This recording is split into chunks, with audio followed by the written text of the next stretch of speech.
Sadhguru, I wanted to know that when we are silent, still we feel that mind chattery, which always bothers us, and our thought always shifts back to past and future imaginations, which will not be any of output. How to get rid of it? A whole lot of thought about this thoughtlessness. Thoughtlessness, no mind, these kinds of terms have been propagated all over the place, and these terms have been badly misunderstood and made into all kinds of things, and people are striving how to stop my mind. It took millions of years of evolution to get a mind of this kind of capability, isn't it?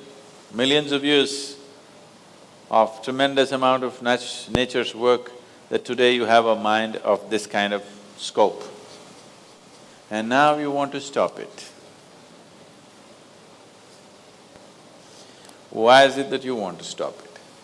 If your mind was constantly producing absolute pleasantness for you, would you think how to stop this mind? Would you?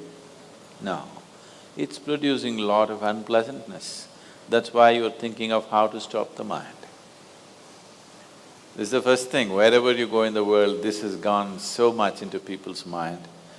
If you tell them you meditate, they say, "But Sadhguru, I'm not able to stop my mind."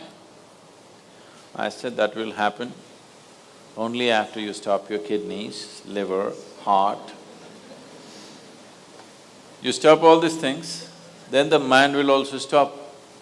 Do you want it to stop? No. Then why do you want the mind to stop? Why do you have such a horrible prejudice against the mind? You don't mind if your heart is beating, you can meditate. You don't mind if your liver is working, you can meditate. Your kidneys are functioning, you can meditate. If your brain functions, you can't meditate, what is the problem? You seem to have something against intelligence, isn't it? This is the conspiracy of the stupid against human intelligence, that to meditate means your brain must be frozen. No. You don't have to freeze your brain. We were looking at this yesterday itself. We will initiate you into Shambhavi. It's a simple process. There are many ways to do it. This is one simple way. But it's a powerful process. If you sit here, you will see your body is here, your mind is somewhere, who you are is somewhere else. Once there is a space between you and the mind, then what the mind is not doing, what the mind is doing is not even an issue. It is like you're stuck in the traffic jam. You're struggling through the traffic. That's one experience. Suppose you are either standing on Chamundi Hill or you're floating in a hot air balloon and look down at all the traffic.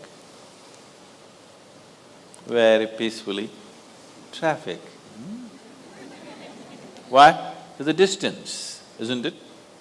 When you're in it, traffic is a different experience. From really high up there, sitting in a hot air balloon, you look down, you can't even hear the sounds. Looks wonderful, traffic, isn't it? Yes or no? Yes. Because there's a distance. So once there's a distance between you and your mind's activity, mind is not a problem. Mind is a miracle, it is not a problem. And anyway, if thoughts are going continuously, if you're having a mental diarrhea, obviously you ate some bad food, isn't it? Yes. If you're having a physical diarrhea, you ate some bad food, isn't it? If you're having a mental diarrhea, you are obviously consumed something wrong. What this wrong thing could be is, the moment you identify yourself with something that you're not, then you're finished. Your mind is a continuous runs. There is no other way. Do what you want, try as hard as you want, it is not going to stop. If you do not identify yourself with anything that you are not. You know how to be with everything, you know how to use everything, but you're not identified with it, then you will see if you sit here, simply mind will be like this. If you want to use it, you can use it, otherwise it'll be like this. Right now your hands are like this, or you're holding it tied up because it'll go all over, is it? No. You can keep it like this. You can keep it like this, you can keep it like this. When you want to use it, you can use it. So it's a useful instrument. Suppose your hands become like this. You know, some people have become like this. Yes or no? If it becomes like this, you will become ridiculous, isn't it? If it happens to your mind, also you're equally ridiculous. It is just that you are living in the comfort that nobody else can see it. But people can see it. They watch you closely enough, they can see it, isn't it? And whether they can see it or not, that's not the point.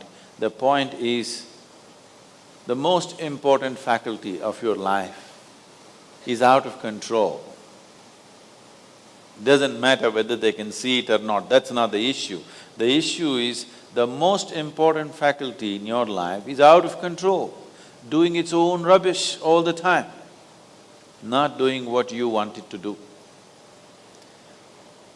So, if you have to be freed from this ailment, you should stop eating bad food. Wrong food or bad food means you are identifying yourself with things that you're not. If you sit here, if you're not identified with this and with this, then you will see everything is just fine. Then your mind will do what you want it to do. Otherwise, it will simply hang there, and that's how it should be. Mind should not be telling its own stories all the time. It should tell the story that you want it to tell, isn't it? Otherwise, it's quite a nuisance.